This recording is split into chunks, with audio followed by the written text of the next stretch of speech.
চিনচন স্পেনের পূর্ব ও দক্ষিণ অঞ্চলে অবস্থিত হাজারো বছরের ঐতিহাসিক এক শহর, যেটি অবস্থিত পাহাড়ের উচ্চতে সমুদ্রপৃষ্ঠ থেকে 753 মিটার উঁচুতে অবস্থিত। এই শহরটি 115 বর্গ কিলোমিটার এলাকা জুড়ে বিস্তৃত। যে শহরটি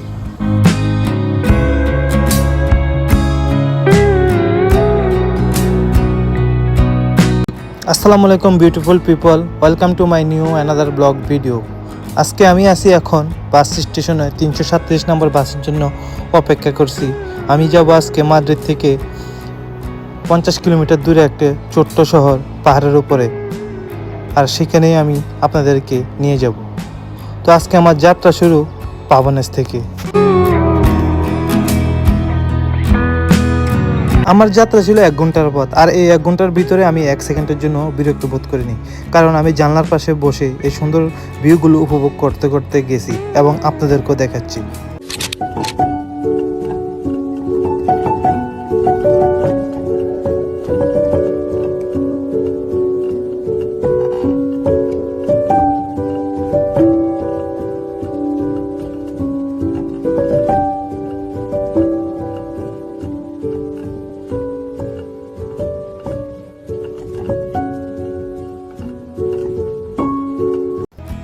আমার সাইডে যে গাছগুলো দেখতে পাচ্ছেন, এগুলো হলো অলিভ গাছ, যেগুলো থেকে পরবর্তীতে অলিভ অয়েল তেল উৎপাদন করে। আর ইউরোপের মধ্যে শীর্ষে আছে অলিভ অয়েল উৎপাদন দেশ হিসাবে স্পেন। এখানে দেখতেই পাচ্ছেন বিশাল বিশাল এলাকা জুড়ে এখানে অলিভ অয়েল গাছ লাগিয়ে রাখছে। সামনে দেখতে পাচ্ছেন একটা ছোট্ট গ্রাম, এই গ্রামটার নাম হলো মোরাতা দে তাখোনিয়া। যে গ্রামটার কথা বলছিলাম, আমি দেখাইছি আপনাদেরকে। এই গ্রামটার ভিতর দিয়ে এখন আমরা যাইতেছি। আমার সামনে আরেকটা সুন্দর গ্রাম দেখা যাচ্ছে। এই যে দেখতে পাচ্ছেন কত সুন্দর একটা গ্রাম পাহাড়ের উঁচুতে।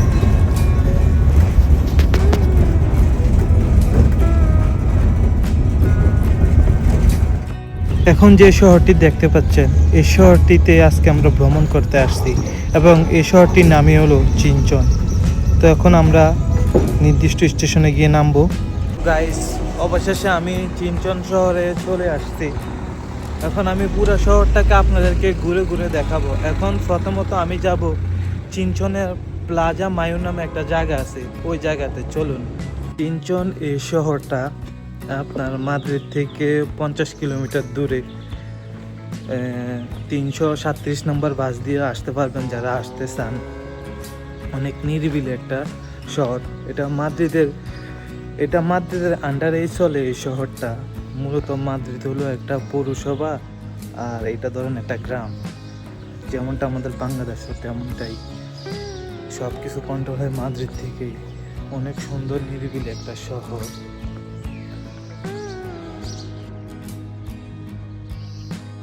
সর্বপ্রথম এই শহরটিকে মুঘলরা শাসন করে।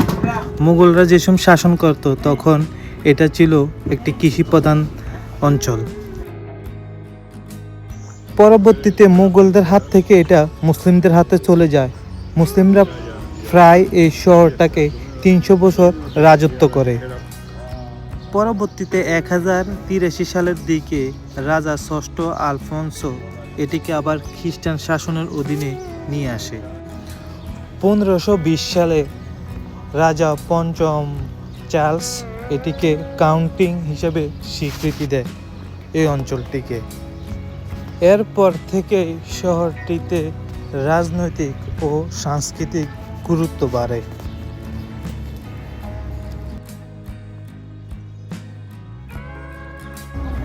আসলে শহরটির ঘরবাড়ির ইটগুলা দেখে বোঝা যায় শহরটি কত পুরাতন একটা শহর।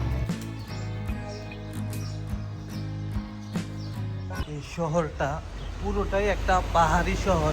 দেখুন, আমি সিঁড়ি দিয়ে নামতেছি।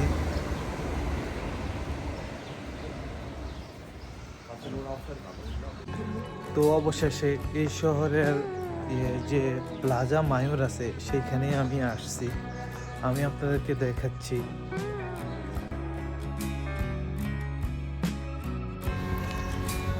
এই শহরের সবচেয়ে বিখ্যাত জায়গা হলো এটা, প্লাজা মায়োর।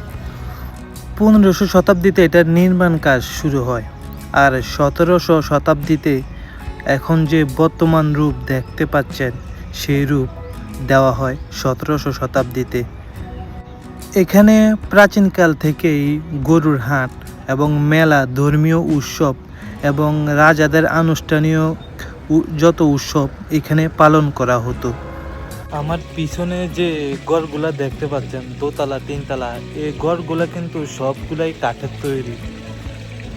কত আগের, মানে 200 থেকে 300 বছর আগের এই ঘরগুলা তৈরি, অনেক পুরনো, সবগুলাই কাঠের তৈরি। এখানে আমি এখানে এমন এক টাইমে আসছি যেখানে আপনারা হয়তো দেখে বুঝতে পারবেন এখানে জনশূন্য, কারণ এখন হচ্ছে অফিস টাইম। এই জায়গাটা জমজমাট হয় আপনার বিকেল টাইমে, সবাই কাজ শেষ করে ঘুরতে বের হয়, তখন এই জায়গাটা অনেক জমজমাট থাকে। আর আমার পিছু যে খালি জায়গাটা দেখতে পাচ্ছেন, এখানে এক সময় ষাঁড়ের লড়াই হতো, কিন্তু বর্তমানে হয় কিনা জানি না। আমার জানা মতে বর্তমানে হয়ে থাকে এখানে ষাঁড়ের লড়াই। এটা কি এখানে উঁচুতে ওঠার মতো কোনো জায়গা আছে কিনা, যেখান থেকে পুরো শহরটাকে আমি ক্যামেরার মধ্যে বন্দি করতে পারবো? যেহেতু আমার কোনো ড্রোন নাই, সেহেতু আমি উপর থেকে আপনাদেরকে এভাবে দেখাতে পারবো না। কিন্তু যদি আমি কোনো উঁচু জায়গায় উঠতে পারি তাহলে হয়তো এই শহরটাকে ভালো করে দেখাতে পারবো আপনাদেরকে। এই শহরের সবচেয়ে যেটা আমার থেকে ভালো লাগছে, এই যে পাখির কিচিরমিচির শব্দ। অবশেষে একটা উঁচু জায়গাতে উঠতে পারছি, এখান থেকে আমি পুরো ভিউটা আপনাদেরকে দেখাবো, ওয়েট করেন। তো এই দেখুন পুরো শহরের ভিউটা আমি আপনাদেরকে দেখাচ্ছি।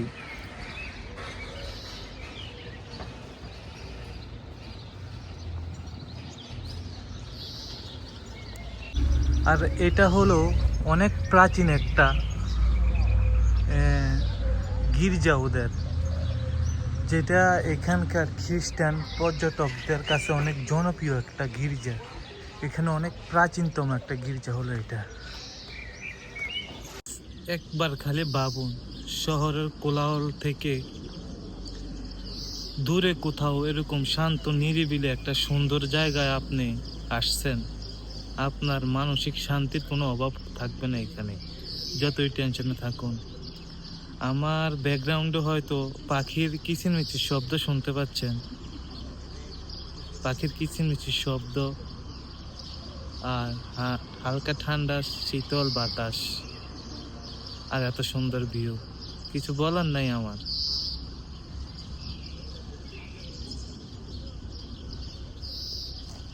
আমার পিছনে একটা দুর্গ আছে, এই হলো সেই দুর্গটা যেটা থেকে এখানকার রাজারা থাকতো এবং পুরো শহরটাকে কন্ট্রোল করতো। ওইখানে যাওয়ার আগে এখানে একটা ক্লক টাওয়ার আছে, আমি দেখছি অনেক সুন্দর, এটাই খুঁজতেছি।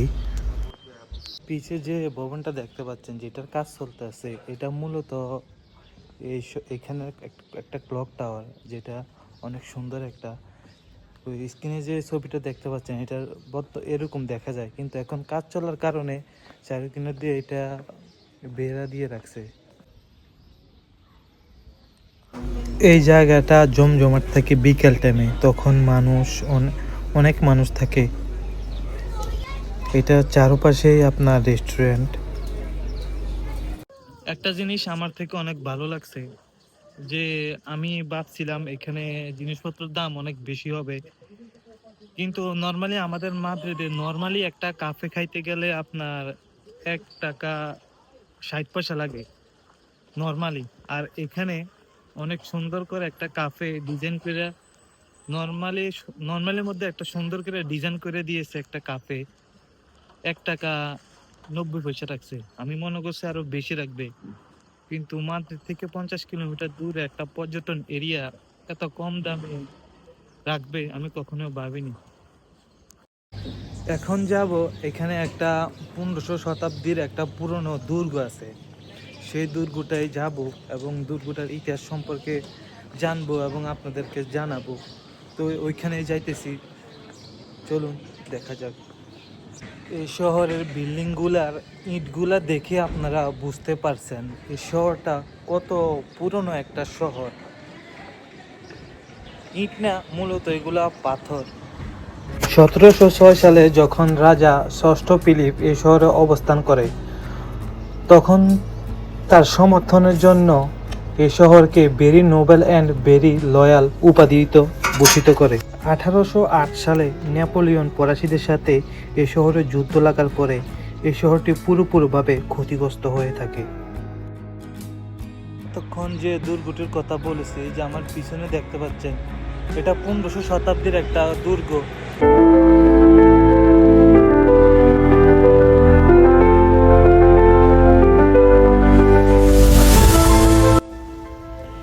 এখন যে দুর্গটি দেখতে পাচ্ছেন, এটি শহরের সবচেয়ে উঁচু চূড়ায় অবস্থিত, যেখান থেকে পুরো শহরটি দেখা যায়।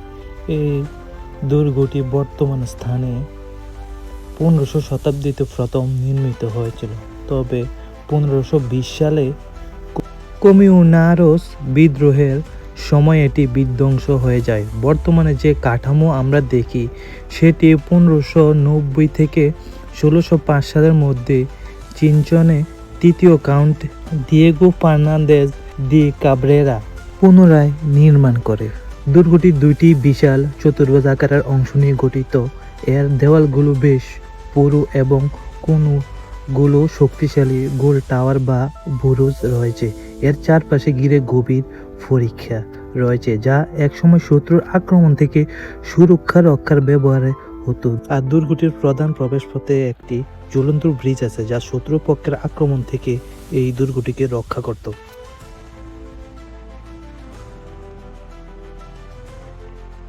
তো আমার আজকের এই ব্লগটা আমি এখানে শেষ করে দেব।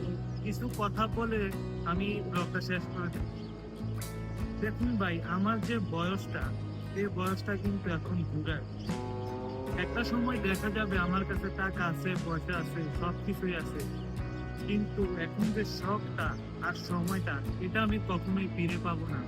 তো যে সমস্ত ভাইয়েরা মাদ্রিদে আছেন, এই চিনচন শহরটা ঘুরে যাবেন। অনেক সুন্দর একটা শহর, নিরিবিলি একটা শহর। আজকের ব্লগটা আমি এখানে শেষ করে দিয়েছি। সবাই ভালো থাকবেন, আল্লাহ হাফেজ। আর আমার ব্লগগুলো কেমন হয় অবশ্যই জানাবেন।